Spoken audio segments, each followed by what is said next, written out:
रात के करीब 2 बज रहे थे। लद्दाख की बर्फीली पहाड़ियों में तापमान -20 डिग्री से भी नीचे गिर चुका था। चारों तरफ सन्नाटा था, इतना गहरा कि जैसे समय भी रुक गया हो। तभी अचानक अंधेरे में एक हलचल हुई। भारतीय सेना की एक छोटी सी टुकड़ी जो चुपचाप गश्त कर रही थी, अचानक रुक गई। उनके कमांडर ने दूरबीन उठाई और जो उन्होंने देखा उसने सब कुछ बदल दिया। सामने सीमा के उस पार अचानक असामान्य मूवमेंट शुरू हो चुका था। यह कोई सामान्य गतिविधि नहीं थी, यह कुछ बड़ा होने का संकेत था। और यहीं से शुरू होती है वो कहानी जो सिर्फ सीमा की नहीं बल्कि 2 देशों की ताकत, रणनीति और भविष्य की है। इंडिया और चाइना के बीच संभावित युद्ध की। भारत और चीन 2 ऐसी ताकतें जो सिर्फ एशिया ही नहीं बल्कि पूरी दुनिया की राजनीति और संतुलन को प्रभावित करती है। लेकिन इन दोनों देशों के बीच तनाव कोई नई बात नहीं है। इस कहानी को समझने के लिए हमें पीछे जाना होगा, साल 1962 में, जब पहली बार दोनों देश आमने सामने आए थे। एक ऐसा युद्ध जिसने भारत को झकझोर कर रख दिया था। 1962 का युद्ध सिर्फ हार जीत का मामला नहीं था, यह एक सीख थी। एक ऐसी सीख जिसने भारत की सैन्य रणनीति को पूरी तरह बदल दिया। उस समय भारत तैयार नहीं था, न हथियारों में, न रणनीति में, और न ही उस कठिन भूगोल के लिए। लेकिन आज स्थिति बिल्कुल अलग है।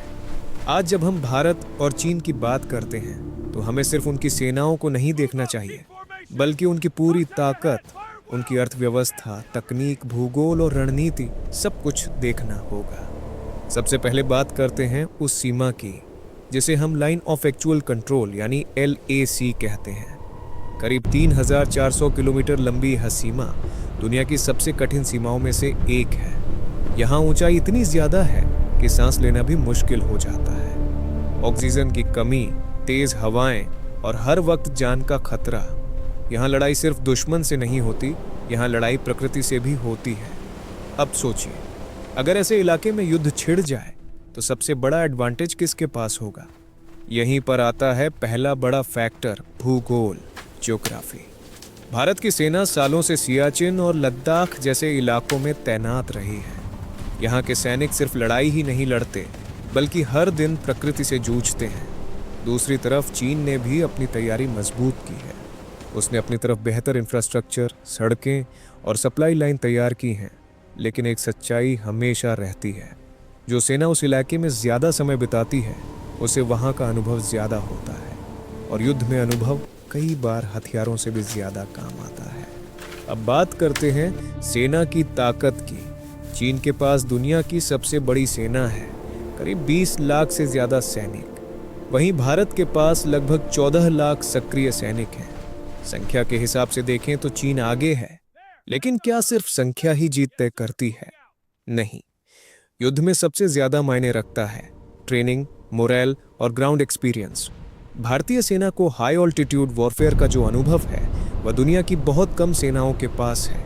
लद्दाख की बर्फीली चोटियों पर जहां एक कदम गलत पड़ा तो जान जा सकती है, वहां भारतीय सैनिक सालों से तैनात हैं। यही वजह है कि कई विशेषज्ञ मानते हैं अगर युद्ध पहाड़ों में हुआ तो भारत को एक मजबूत डिफेंसिव एडवांटेज मिलेगा।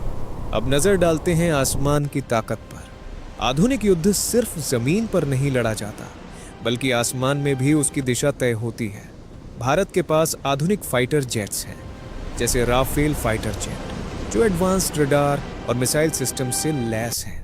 ये विमान सिर्फ लड़ने के लिए नहीं बल्कि दुश्मन की हर गतिविधि को ट्रैक करने के लिए भी जाने जाते हैं।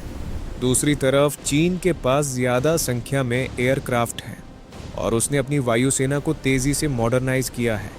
लेकिन यहाँ भी एक दिलचस्प बात है, लद्दाख जैसे ऊंचाई वाले इलाकों में एयरक्राफ्ट की परफॉर्मेंस बदल जाती है। कम ऑक्सीजन, पतली हवा, ये सब फैक्टर्स एयर कॉम्बैट को और जटिल बना देते हैं। यानी यहाँ सिर्फ मशीन नहीं बल्कि उसे चलाने वाले पायलट की स्किल भी मायने रखती है। अब आते हैं उस ताकत पर जो किसी भी युद्ध को कुछ ही मिनटों में खत्म कर सकती है, मिसाइल और परमाणु हथियार। भारत के पास अग्नि 5 मिसाइल जैसी लॉन्ग रेंज मिसाइल है जो हजारों किलोमीटर दूर तक मार कर सकती है। चीन के पास भी एडवांस्ड मिसाइल सिस्टम्स हैं जो इक्वली पावरफुल हैं। लेकिन असली सवाल यह है, क्या कोई देश इन हथियारों का इस्तेमाल करेगा?